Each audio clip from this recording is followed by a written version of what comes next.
tagine aux patates douces et haricots verts. Donc c'est le résultat les amis. Donc n'oubliez pas de liker, de partager, restez, ça va vous intéresser et puis vous allez aimer. Allez, à toutes. Donc je vais mettre du sel, l'équivalent d'une demi-cuillère à café, ça suffira pour l'instant. Voilà, j'ai mis le sel au moulin. J'ai mis du laurier, je mettrai les épices, hein, une demi-cuillère à café de poudre de laurier, une demi-cuillère à café de gingembre, une demi-cuillère à café de curcuma, une demi-cuillère à café de gingembre, une demi-cuillère à café de cannelle, une demi-cuillère à café de poivre et si j'ai oublié quelque chose, de toute façon je vais vous mettre parce que comme j'ai fait une avance rapide, donc je vais pas tout vous dire en moins de quelques secondes. Donc une fois que j'ai mis tout ça, et bien sûr j'ai mis un petit peu de safran dans un demi-verre d'eau et puis j'ai mélangé le tout et puis après j'ai trempé ma viande dedans et puis voilà.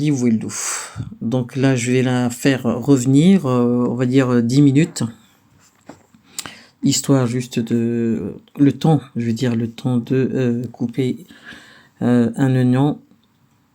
Donc je coupe en lamelles comme ça. Voilà, une tomate. Donc comme je vous ai dit, si vous êtes nouveau sur ma chaîne, n'oubliez pas de cliquer sur le bouton s'abonner, et de liker, de partager bien sûr, de commenter et de me dire, de faire, si vous faites cette recette, de me dire ce que vous en pensez. Donc après quelques minutes, j'ai retourné la viande et puis je continue à faire mes légumes. Donc là c'est les haricots. Je fais les haricots en premier parce qu'ils mettent un petit peu plus de temps que les patates douces à cuire, bien sûr. Je surveille bien sûr ma viande. Je vais la faire revenir encore. Et puis ensuite, je mets les oignons. Je continue à faire revenir ma viande. Voilà. Je mets les oignons en bas comme ça, ils peuvent transpirer tranquillement. Voilà, juste les oignons. Et puis là, j'ai terminé les haricots. Et là, je vais remuer, parce qu'il faut remuer, hein, parce que le tagine, ça accroche. Donc, je remue encore. Hein. Voilà. Je remue les oignons en dessous pour qu'ils puissent cuire un tout petit peu. Et puis, vous voyez, j'ai mis vraiment, c'est à feu doux. Voilà, feu doux, il faut y aller doucement. Hein, parce que ça craint vite. Hein. Donc là, je remets vite fait. Et puis là, je mets les haricots verts. À savoir que j'ai pas mis d'eau, j'ai rien mis. Parce que l'eau, après, les légumes vont lâcher leur eau et ça va servir de sauce. Donc ça sert à rien d'en mettre. Moi, j'en ai pas mis. J'ai mis les haricots, j'ai mis les tomates par-dessus. Et puis je laisse cuire. Je laisse tranquillement cuire. Voilà, là j'épluche les patates douces et puis je les laisse, on les mettra en dernier. Franchement, c'est un délice ce tagine là. Bien sûr, attention avec les patates douces, c'est un petit peu compliqué et dur à couper. Donc voilà. Après, si vous voulez pas mettre genre les épices un après l'autre, vous avez qu'à prendre juste les épices de viande et puis c'est tout. Voilà, vous mettez genre une cuillère à allez, on va dire une cuillère à soupe et puis après avec un tout petit peu d'eau, et vous mélangez vous diluez avec un petit peu d'eau et puis après vous trempez la viande dans les épices et puis voilà. Donc vous voyez ce que ça donne. Vous voyez, j'ai pas mis d'eau, hein. Ça c'est que le jus des haricots, des tomates, etc.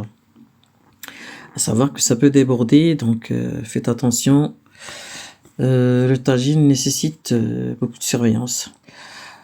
Donc là, normalement, il faut mettre les patates douces quand le tagine il est cuit et que les haricots ils sont cuits aussi. Enfin, le tagine, oui, je veux dire, non, la viande et les haricots, hein. Donc, vous touchez un petit peu la viande et les haricots, et puis, une fois que c'est fait, vous mettez les morceaux de patates douces, et après, vous laissez de nouveau cuire les patates douces. Vous voyez, j'ai vraiment baissé le feu très doucement. Donc là, vous voyez du coup, vous voyez toute l'eau. Voilà, c'est l'eau des légumes et voilà, il faut surveiller. Hein. Donc quand vous voyez que ça déborde, vous mettez une fourchette entre le couvercle du tagine et et le tagine. Enfin bon, entre le bas et le haut, pour laisser un petit peu passer un petit peu l'air pour que ça déborde pas. Le temps que ça absorbe un petit peu et que ça continue à cuire. Vous voyez, j'ai mis la petite fourchette pour que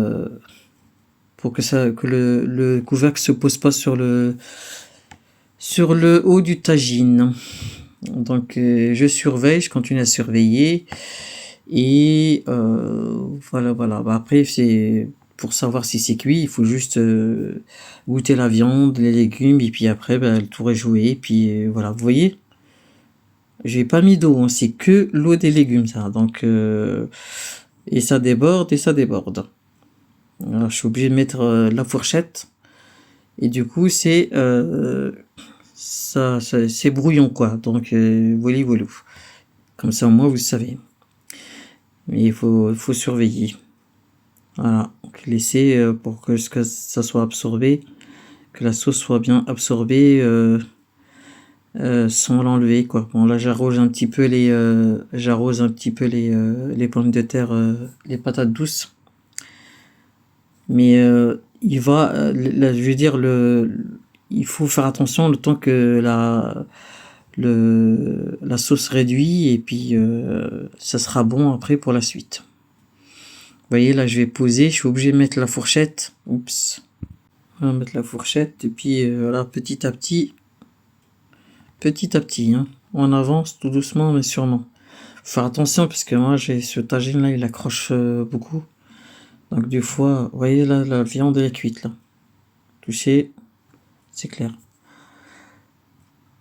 Voilà, franchement il n'y a rien de compliqué dans le tagine, c'est juste une idée parmi d'autres. Donc voilà. Je vous laisse les amis et je vous dis à très bientôt pour de nouvelles vidéos avec chez Wazim l'a dit.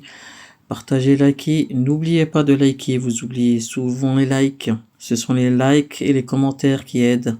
À bientôt, bon appétit, salam alaikum wa rahmatullahi wa barakatuh.